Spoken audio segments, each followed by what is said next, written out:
Boa tarde, senhoras e senhores, e obrigado por aguardarem. Sejam bem-vindos à teleconferência da CCR-SA para a discussão dos resultados referentes ao primeiro trimestre de 2020.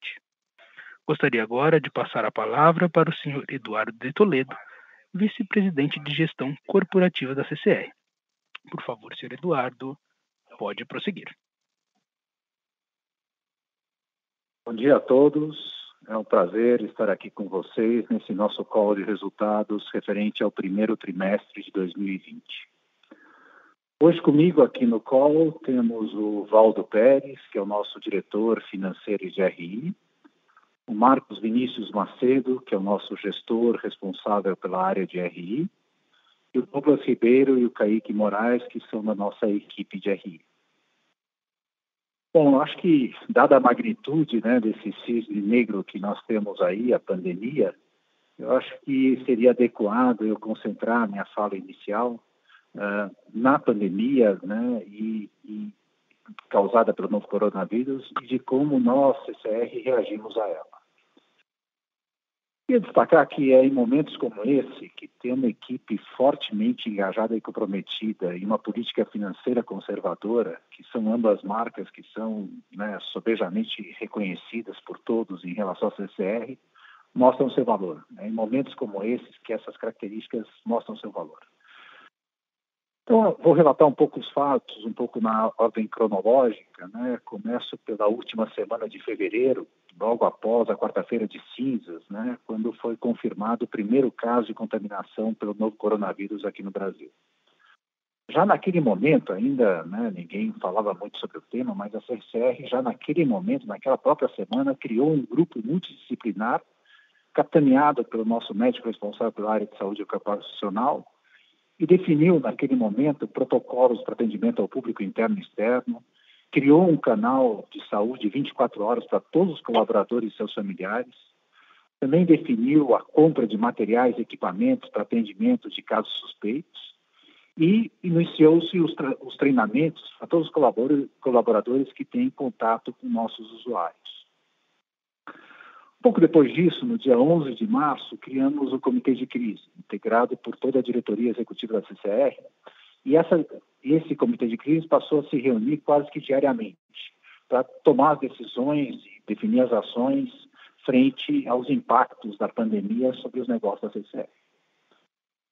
No dia 18 de março, nós emitimos o nosso primeiro fato relevante a respeito do coronavírus e do impacto sobre os nossos negócios. E a partir do dia 21 de março, tomamos a decisão de passar a fornecer semanalmente informações a respeito da evolução do tráfego de veículos em nossas rodovias e de passageiros em nossas concessões de mobilidade urbana e nos aeroportos, de tal forma a manter o mercado informado e evitar qualquer tipo de assimetria de informação. Também no dia 21 de março, todos os colaboradores cujas funções permitissem trabalhar em regime de home office passaram a fazê-lo. Nesse momento, já somos mais de 2.000 colaboradores trabalhando remotamente e trabalhando muito bem. Eu acho que exemplo disso é a própria publicação dos nossos resultados ontem, mostrando a capacidade da companhia de trabalhar remotamente.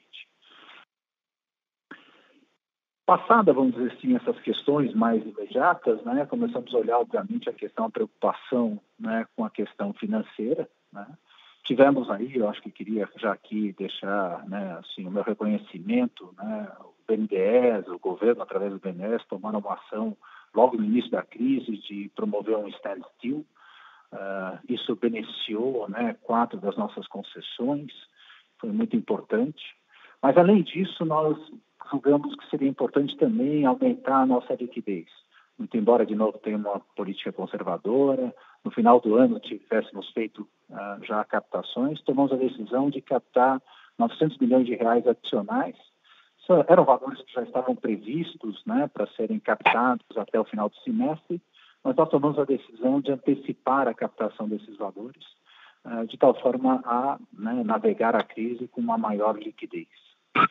E aí, a partir disso, então, nós passamos a focar as nossas ações nas questões relativas aos nossos custos, né? Adequação dos nossos custos à nova realidade de nível de atividade que a gente passou a viver.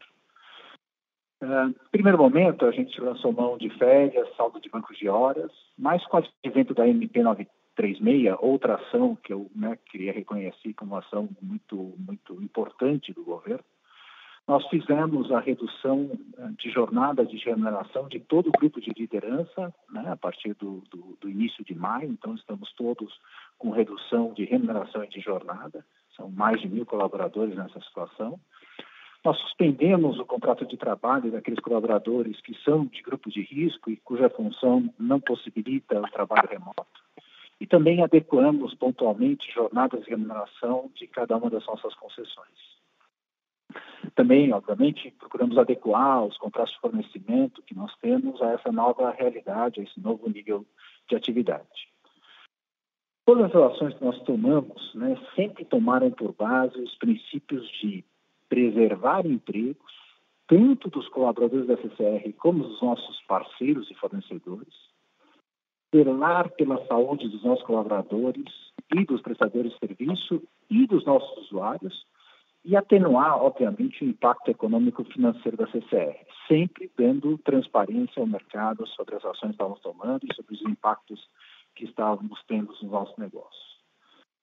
Queria, adicionalmente, ainda mencionar ações que fizemos para cuidar daqueles que são responsáveis por manter o abastecimento do país nesse momento, que são os caminhoneiros. No primeiro momento, distribuímos kits de alimentação e de cuidados pessoais, houve fechamento de restaurantes nas estradas, enfim, então, eles de fato precisavam dessa ação nossa e nós fizemos essa ação de forma gratuita. Promovemos a higienização das cabines dos caminhões, distribuímos máscaras para eles e, mais recentemente, essa é uma ação bastante recente dessa semana ainda, nós tomamos a decisão de disponibilizar 50.000 consultas gratuitas de telemedicina para os caminhoneiros, de tal forma que eles possam cuidar da sua saúde, ao menor sinal de qualquer questão, qualquer problema de saúde que eles tenham, qualquer sintoma que possa possivelmente coronavírus, enfim, eles possam ter acesso a consultas gratuitas de telemedicina. Enfim, são todas ações que procuram, novamente, reforçar o cuidado com os nossos usuários e esses usuários, em especial nesse momento do país, os caminhoneiros, têm que ser cuidados por todos, e nós estamos fazendo a nossa parte. Queria agora passar a palavra para o Valdo Pérez, para que ele possa apresentar com mais detalhes os resultados do primeiro trimestre de 2020. Boa tarde. Primeiramente, gostaria de agradecer a participação e interesse de todos na companhia.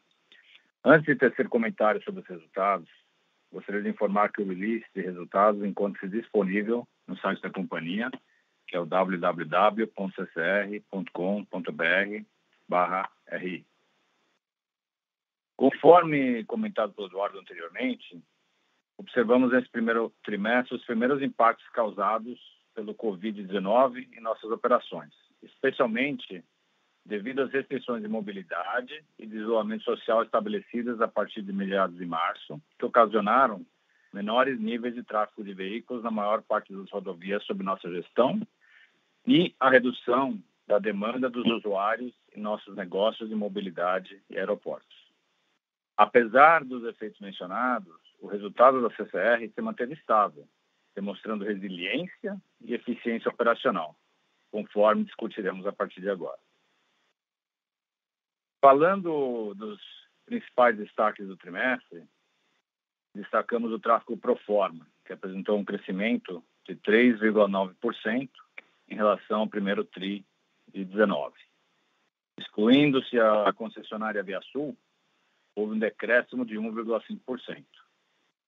O desempenho do tráfego dos veículos leves foi 6,6% inferior ao mesmo período no ano anterior, ao contrário dos veículos pesados, que apresentaram um crescimento de 3,1%. Destacamos agora os principais números pro forma do primeiro TRI de 20, ou seja, considerando os negócios que não possuímos controle ou que possuímos controle compartilhado, consolidados proporcionalmente à participação da CCR em cada linha.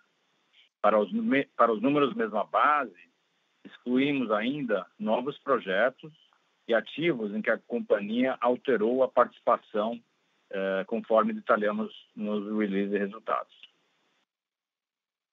A receita líquida ajustada à mesma base alcançou 2,4 bilhões de reais no primeiro TRI de 2020, representando um crescimento de 2,5% em relação ao mesmo período no ano anterior. O EBITDA ajustado, mesma base, aumentou 0,2%, reiterando a eficiência operacional da companhia no período, pois, como mencionamos anteriormente, o mês de março foi impactado diretamente pelos efeitos da Covid-19 e, ainda assim, nosso EBITDA ajustado, mesma base, apresentou um ligeiro crescimento quando comparado com o mesmo período do ano anterior. Já a margem EBITDA ajustada à mesma base foi de 61,9%, um decréscimo de 1,3 pontos percentuais em relação ao primeiro TRI 19, refletindo os mesmos efeitos citados anteriormente. O lucro líquido mesma base somou 246,8 milhões de reais no primeiro TRI de 2020, representando uma queda de 29,2% em relação ao mesmo período do ano passado. Já o lucro líquido atingiu 289,7 milhões, uma queda de 19,1% em relação ao primeiro TRI 19. A queda apresentada reflete principalmente a maior depreciação e amortização decorrente da proximidade do final dos contratos de concessão da Rodonorte e Nova Dutra, e também os impactos causados na demanda de nossos negócios pelas restrições de mobilidade impostas em março devido ao Covid-19. No primeiro TRI de 2020, os investimentos totalizaram 529,5 milhões de reais, tá? E as concessionárias que mais investiram no trimestre foram a ViaSul, a Rodonorte e o VLT. Na ViaSul se investiu aproximadamente 100 milhões de reais, na Rodonorte 79,8 milhões de reais e no VLT 59,2 milhões de reais.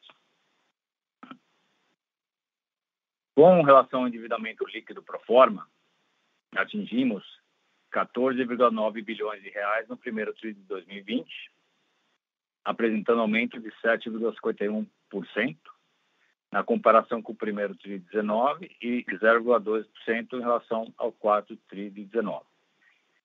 A alavancagem da companhia, medida pelo índice dívida líquida sobre EBITDA ajustado, foi de 2,4 vezes no primeiro TRI de 20 e manteve-se estável quando comparado com o quarto TRI de 19.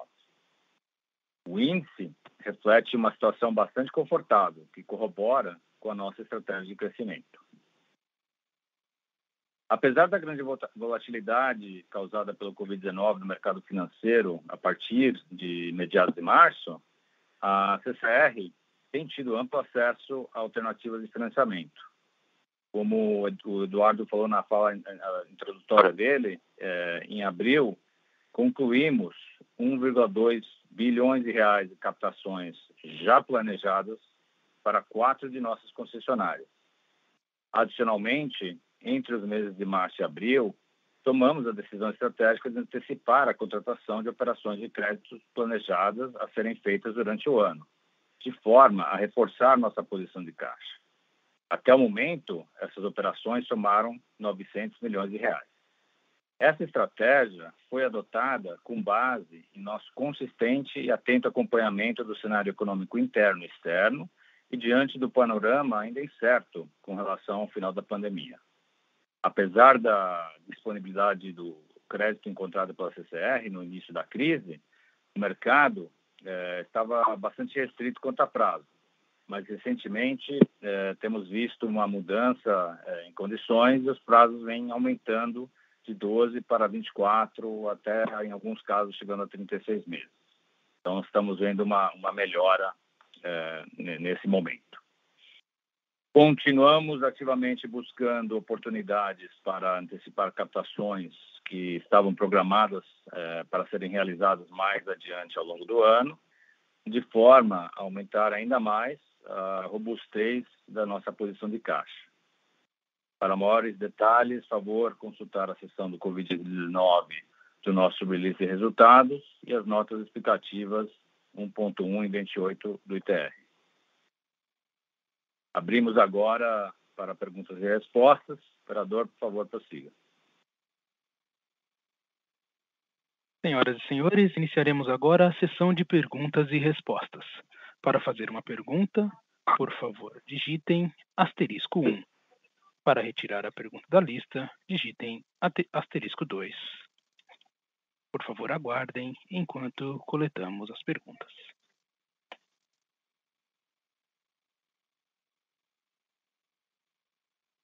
Nossa primeira pergunta vem de Vitor Mizusaki, Bradesco BBI. Oi, boa tarde. Eu tenho duas perguntas.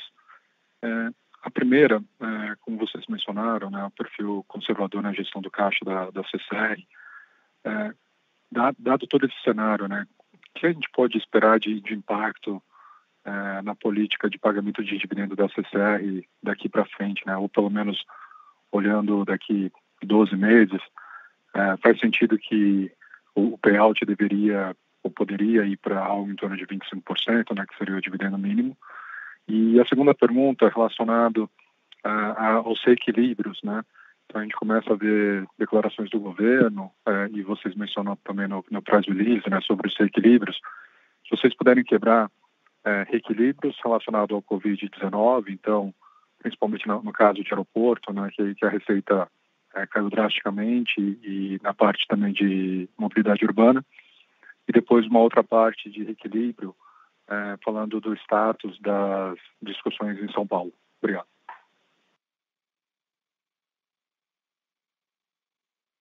Victor, muito obrigado pela sua pergunta. Vamos endereçar os dois pontos aqui que você colocou. Primeiro, na questão de dividendos, a decisão, né, a nossa política tem sido de fazer 2 distribuições anuais, né, uma em abril, a segunda tipicamente em outubro, no segundo semestre. E, obviamente, assim, vai depender, obviamente, da condição no momento. Nós não temos nenhuma decisão tomada nesse momento sobre a questão de dividendos. Obviamente, tomaremos essa decisão à luz, né, das condições que se apresentem no segundo semestre do ano. Acho que aí teremos muito mais dados de como está avançando a pandemia, enfim, do impacto sobre os negócios, dos reequilíbrios, como você mesmo mencionou. E acho que aí vai ficar mais claro, enfim, sobre o que é correto fazer naquele momento. Novamente, assim, a nossa política conservadora faz com que, né, a gente esteja, vamos dizer assim, numa situação financeira bastante razoável, né? O que, assim, de antemão, eu não vejo nenhuma razão para mudança da nossa política, né? Mas, obviamente, vamos deixar para examinar essa questão à luz, né, da realidade que nós estaremos enfrentando quando tivermos que tomar essa decisão no segundo semestre. Indo para os reequilíbrios, de fato, acho que a situação é muito distinta para cada um, né, dos modais que nós operamos. Em relação a aeroportos, essa situação é mais dramática, né? Obviamente, a queda de receita, estamos falando de quedas de 97%, como a gente tem divulgado. Então, nesse setor, certamente haverá ações de mais curto prazo. Tem um reequilíbrio que a gente fala mais de médio e longo prazo, que pressupõe entender com mais profundidade os efeitos, mas há necessidade, dada, né, a situação de alguns setores, de que esse reequilíbrio hajam medidas, vamos dizer assim, que atenuem essa questão no curto prazo. E o governo tem se mostrado sensível a esse tipo de questão, né? Nos casos dos aeroportos, especificamente, você já tem a outorga, né, fixa que deveria ser paga em maio, já foi mudada para o final do ano. Então, assim, claramente isso já é uma medida, vamos dizer assim, de reequilíbrio, né? No fundo, você mudar a data, postergar pagamentos, postergar reembolsos, né, já é uma forma de reequilibrar. E acho que, certamente, outras medidas terão que ser tomadas, dada a situação específica dos aeroportos, né?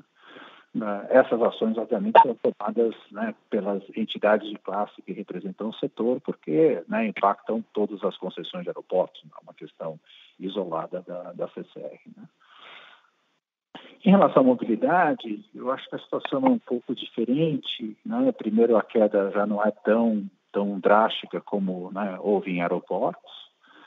Além disso, né, tão logo, né, ele é local, então depende da situação, né, da pandemia em cada local onde, né, essa concessão está localizada.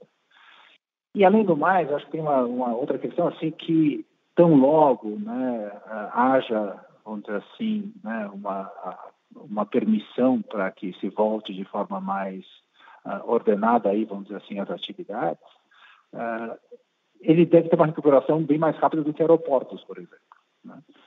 Enfim, então tem uma característica um pouco diferente. E, para complementar, algumas das nossas concessões já têm cláusulas de mitigação de demanda. Então, já tem nesse sentido, para algumas das nossas concessões, quase que um reequilíbrio já pré-estabelecido, né, por cláusulas de recomposição, né, de mitigação de demanda. Por fim, acho que o terceiro aspecto, que é o aspecto das rodovias, aí também é caso a caso, tem rodovias nossas, inclusive, que estão até com tráfego, né, equivalente ao tráfego que nós tínhamos antes, então isso é bem caso a caso. No caso dos reequilíbrios de São Paulo, de uma forma mais ampla, os reequilíbrios, vamos dizer assim, do passado, né, eu acho que esse é o ponto que essa questão eu acho que ganha ainda mais relevância nesse momento, né, porque né, desde o início, né, nós temos sentido da parte do governo do Estado de São Paulo, né, um desejo de resolver as pendências do passado, de tal forma, vamos dizer assim, a superar essa agenda, que não é boa nem para nós, nem para o governo. Mas, além disso, né, no bojo desses reequilíbrios, tipicamente, né, vai haver espaço para novos investimentos.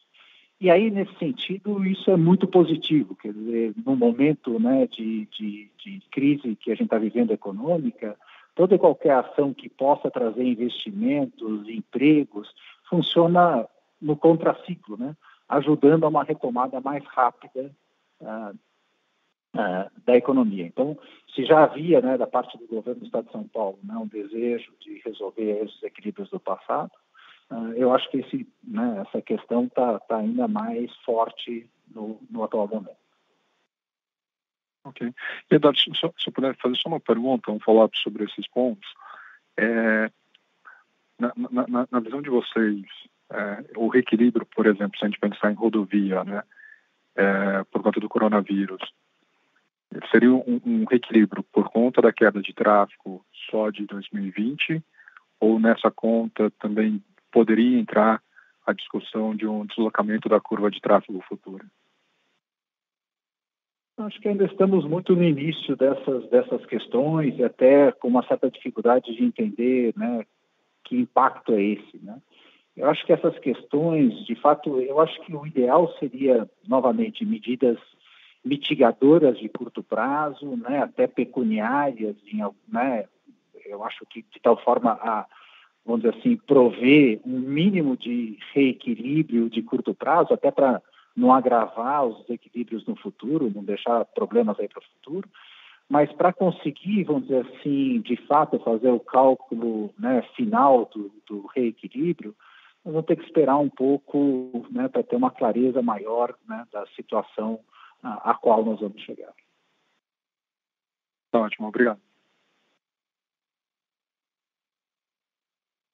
Nossa próxima pergunta vem de Andressa Zarotto, UBS. Bom dia, pessoal. Obrigada pelo call e espero que estejam todos seguros. Tenho a primeira pergunta sobre o aumento de custo com o pessoal na mesma base do trimestre. Qual foi essa mudança na forma de provisionamento da remuneração variável e se isso é recorrente? E um outro follow-up da pergunta sobre reequilíbrios, sobre se você já tem alguma novidade sobre como seriam feitos nos aeroportos internacionais e alguma expectativa de timing para os reequilíbrios do passado de São Paulo. É isso, obrigada. Andressa, obrigado pela sua pergunta. Bom, primeiro, sobre a questão do aumento de custo de pessoal. O sistema anterior da CCR, né, de remuneração variável, ele trabalhava, vamos dizer assim, com uma discricionalidade maior. Então, você tinha targets, vamos dizer assim, mais contidos um pouco, e aí se usava a discricionalidade para, de qualquer forma, fazer a remuneração total, né, atingir as políticas que a companhia tem, que basicamente, que em bons anos, né, praticar o P75, né, está no primeiro quartil de mercado. Então, essa era a política. Então, essa política, do ponto de vista contábil, ela acabava gerando, nos trimestres onde não tinha o pagamento, né, um provisionamento menor, até porque essa discricionalidade só se sabe quando ela é exercida, né?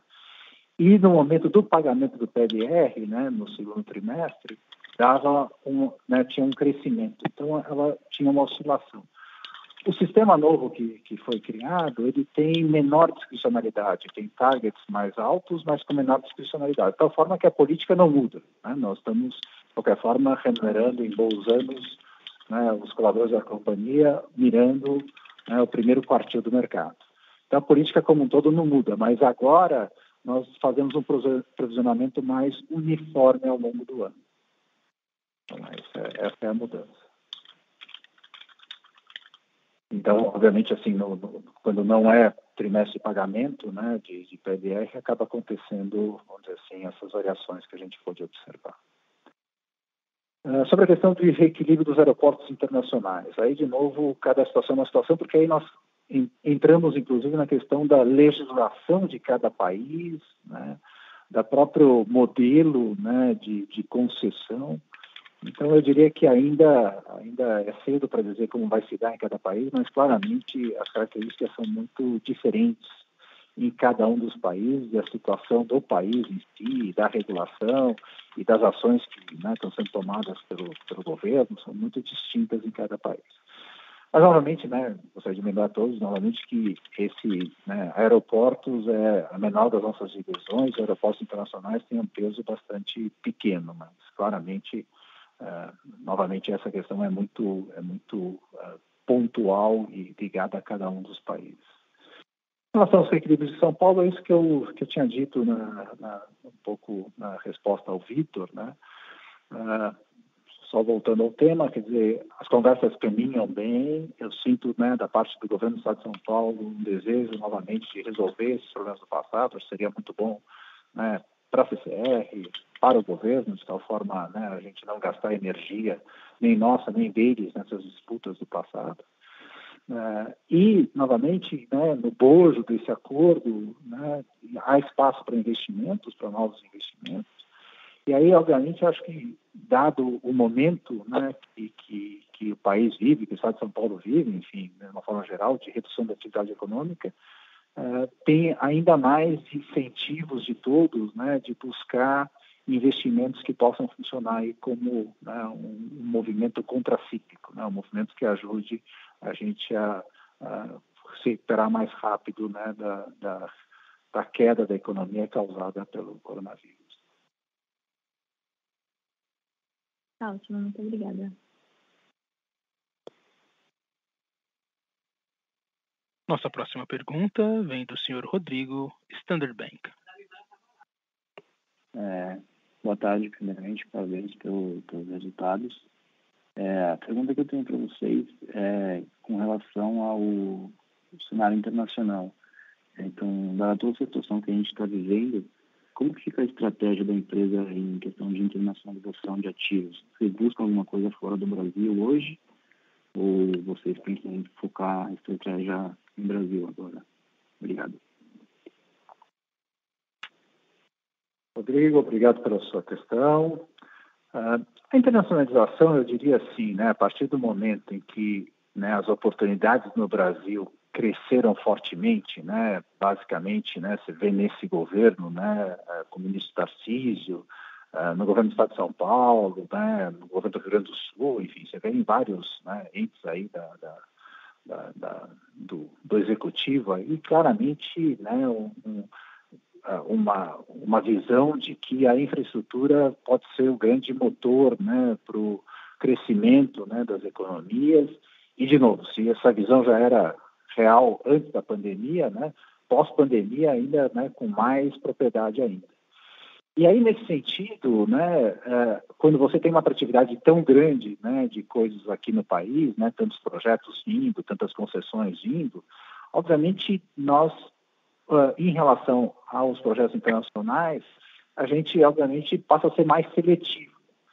Isso não quer dizer que não estamos olhando. Estamos olhando, mas de forma mais seletiva do que olhávamos há 3, 4 anos atrás.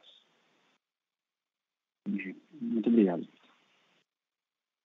Lembrando que para fazer perguntas, basta digitar *1. Novamente, para fazer uma pergunta, favor digitar *1. Por favor, aguardem enquanto coletamos as perguntas. Nossa próxima pergunta vem de Lucas Laghi, Santander. Boa tarde, pessoal. Só uma pergunta aqui do nosso lado, até indo um pouco na linha do que o follow-up da pergunta do Rodrigo. Ele falou da questão de internacionalização, queria pensar um pouco mais nos projetos aqui no Brasil, pensando nessa pipeline de rodovias a serem concedidas, principalmente pelo governo federal. Como vocês então estão enxergando a questão de eventuais postergações nos ativos que estavam previstos para esse ano?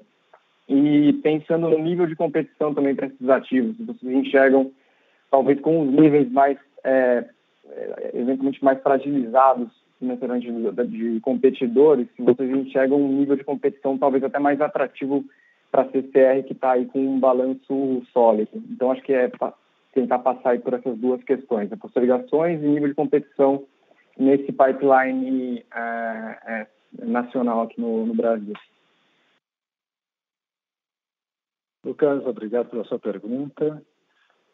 De fato, eu acho que vai ser necessário alguma adequação em relação aos editais que já estavam prontos, enfim, possivelmente, né, vai ser necessário algum grau de adequação. Né, para momentos de grande incerteza como a gente vive, né, tem mecanismos que são já, né, usados em muitos casos, por exemplo, né, você ter investimentos, né, que passam a ser demandados pela concessionária, dependendo de gatilhos de tráfego, por exemplo.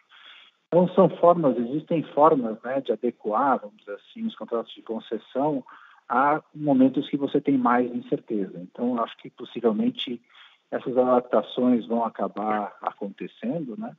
E isso pode levar a uma postergação. Mas estamos falando de questão de meses também, né? Não estamos falando de nada de dramático, mas talvez seja necessário alguns meses a mais, especialmente para aquelas coisas que estavam mais prontas, né? Aqueles editais que já estavam mais prontos. Em relação à competição, eu diria que assim, ainda é cedo para dizer como é que vai se dar a competição, né? Eu acho que, de novo, né, como é que vai estar o mundo daqui a 8 meses, 6 meses, 10 meses, como é que vai estar o Brasil? Acho que, enfim, acho que ainda temos muito para acontecer. Agora, obviamente, eu acho que o fato, né, da CCR ter uma política conservadora e, né, ter uma equipe tão comprometida e a gente estar conseguindo lidar bem, né, com tudo o que está acontecendo, né, e conseguindo reagir, tomar as medidas corretas, acho que claramente isso nos coloca, né, de uma maneira mais positiva neste cenário. Mas em relação aos demais, né, quem serão os players, quem vai estar presente, enfim, acho que ainda é um pouco cedo para poder afirmar esse tipo de questão. Beleza. Obrigado, Eduardo. Nossa próxima pergunta vem de Roberta Bresciani, Citibank.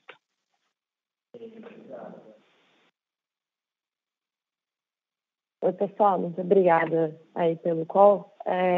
Eu só queria perguntar mais uma coisa. Dessas rodovias que tiveram tráfego crescente, vocês veem os drivers para isso aí continuando para esse trimestre? Eu queria só um detalhamento de o que vocês acham que impulsionaram esse crescimento em um momento tão complicado de crise. É isso mesmo. Obrigada. Roberta, obrigado pela sua questão. Olha, a visão que eu tenho, assim, basicamente, onde a gente tem observado o crescimento é em veículos pesados, tipicamente, né? Em veículos leves, acho que a situação é mais ou menos homogênea no país, né? Mas em veículos pesados, especialmente, né, Rodonorte, MSVia, a gente vê aí até um crescimento. Eu diria que é o agronegócio. A minha visão é basicamente o agronegócio, né, o fato, né, do dólar estar onde está, né, obviamente favorece muito o agronegócio. Né? E não consigo, né, por enquanto, pelo menos, né, muito difícil prever câmbio e tal, mas a permanecer a situação atual, eu diria que tem uma tendência da gente continuar com tráfego elevado, porque, novamente, o incentivo aí, né, para o agronegócio se torna muito forte nesse momento. Entendi. E só uma curiosidade, em relação a e-commerce, vocês acham que teve algum peso nisso também? Desculpa, em relação ao e-commerce, ao transporte. Eu acho, na questão do e-commerce, eu diria assim, quer dizer, o tráfego pesado, de uma forma geral, está se comportando bem, mesmo em São Paulo, vamos dizer assim, que não está no corredor, né? Está no mesmo nível anterior. Quer dizer, Rodonorte e MSV, você vê até crescimento. São Paulo, uma queda pequena. E aí, claramente, eu acho que assim, o e-commerce funcionando e obviamente, né, alimentos, dizer assim, obviamente o consumo continua forte, importante em termos de volumes, né? Então, obviamente, isso faz com que a atividade econômica nesse sentido esteja preservada. O setor de alimentos e varejo de alimentos, de uma forma geral, acho que está com um grau de atividade bastante importante. Tá bom, muito obrigada. Encerramos neste momento a sessão de perguntas e respostas. Gostaria de passar a palavra ao senhor Eduardo para as considerações finais. Bom, muito bem. Acho que, né, estamos aí vivendo tempos de grande incerteza, como a gente falou, de volatilidade e, né, a princípio, né, não temos, por enquanto, né, visibilidade sobre como as coisas vão evoluir. Mas, não obstante tudo isso, né, eu estou muito confiante no futuro da CCR. Né, o setor de infraestrutura é reconhecido em todo o mundo, não só aqui no Brasil, como sendo, né, capaz de impulsionar a economia, né, investimento, emprego. E, obviamente, em um momento como esse que a gente vive, né, no país, ainda mais importante essa questão da infraestrutura como forma de retomada desse crescimento. E a CCR, por todas as suas características, né, de novo, sua solidez financeira, né, sua capacidade técnica, sua eficiência dada pela sua escala, tudo isso faz com que ela certamente, né, venha a ter aí um grande protagonismo nesse processo que certamente virá aí à frente. Gostaria de agradecer a todos pela participação e pela oportunidade de conversar com vocês. Fiquem bem, uma boa tarde e nos falamos aí no próximo call.